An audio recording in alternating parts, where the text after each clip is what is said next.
राधे राधे। इल्ली घुर्नियों की कहानी कार्तिक मास की। एक इल्ली और गुण था। इल्ली बोली, आओ गुण, कार्तिक नहाए। गुण बोला, तू तो गोरी पड़ी है, तू ही नहा ले। मेरे तो मोट बाजरा पड़ी है, मैं तो नहीं नहाऊंगा। मैं तो हरे हरे बाजरे का सीठा खाऊंगा, ठंडा पानी पीऊंगा।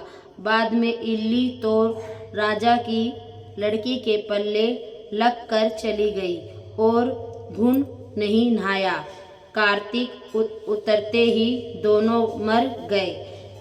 बाद में इल्ली ने कार्तिक नहाने के कारण राजा के घर जन्म लिया और घुन राजा के घर गधा बना। जब बेटी के विवाह का समय निकला तो विवाह का दिन निकाला गया और वह ससुराल जाने के लिए विदा होने लगी तो बेटी की बैलगाड़ी रुक गई। राजा रानी बोले, बैलगाड़ी क्यों रुक गई? मुझे तो चाहिए, मांग ले। वह लड़की बोली, यह गधा मुझे चाहिए। तो वह बोले, यह क्या मांगा? यह मत ले, जो चाहे और धन दौलत ले जा। परंतु वह नहीं मानी और कहा, मुझे तो यही गधा चाहिए। तो वह फुदक कर भागने लगा। जब लड़की महल में जाने लगी तो उसने सीढ़ी के नीचे बांध दिया। जब सीढ़ी उतरने लगी तो गधे ने कहा, हे सुंदरी, हे लड़की, थोड़ा पानी पिला दो। तब लड़की ने कहा, आ नहा ले। तब तूने कहा था कि मैं तो बाजरा खाऊंगा और ठंडा पानी पीऊंगा।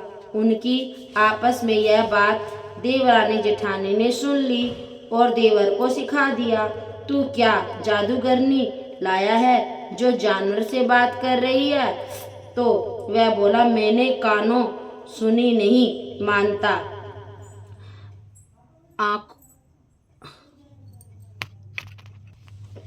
आंखों से देख कर मानूंगा। दूसरे दिन वह छिप कर बैठ गया और देखा कि रानी महल से नीचे उतरी तो गधा फिर वही बात बोला। तो रानी ने भी जवाब दिया। अब वह तलवार निकाल कर खड़ा हो गया और बोला कि तू जानवर से क्यों बात कर रही है?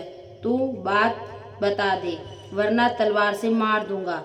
तब रानी ने कहा, औरत का भेद मत खोलो। राजा ने कहा, मैं तेरा पूरा भेद खोल दूंगा। इस पर रानी ने बताया, पिछले जन्म में मैं तो इल्ली थी और ये घुन था। तब मैंने कहा कि आ घुन, कार्तिक नहा ले। तब यह नहाया नहीं, जिससे वह गधा बन गया और मैं राजा की लड़की के पल्ले में लगकर नहाई तो राजा के घर जन्म लिया। इसलिए मैं तो पिछली बात कर रही थी। यह बात सुनकर राजा ने पूछा, क्या कार्तिक नहाने का इतना फल है? रानी ने बताया, कार्तिक में नहाने से आपके घर में राजपाट कर रही हूँ। तब राजा ने कहा, इतना फल है तो हम दोनों अब जोड़े से नहाएंगे और सुबह बहुत दान पुण्य करेंगे, जिससे आगे हमें और ज़्यादा सुख मिलेगा। दोनों जने कार्तिक नहाने लगे तो राजा के घर में बहुत धन संपत्ति हो गई। हे कार्तिक महाराज, जैसे इल्ली को सुख दिया वैसे सबको देना, जैसे घुन को दिया वैसा किसी को ना देना। जय राधे राधे, जय श्री कृष्ण। तुलसी की कल सुनाई, ठीक है।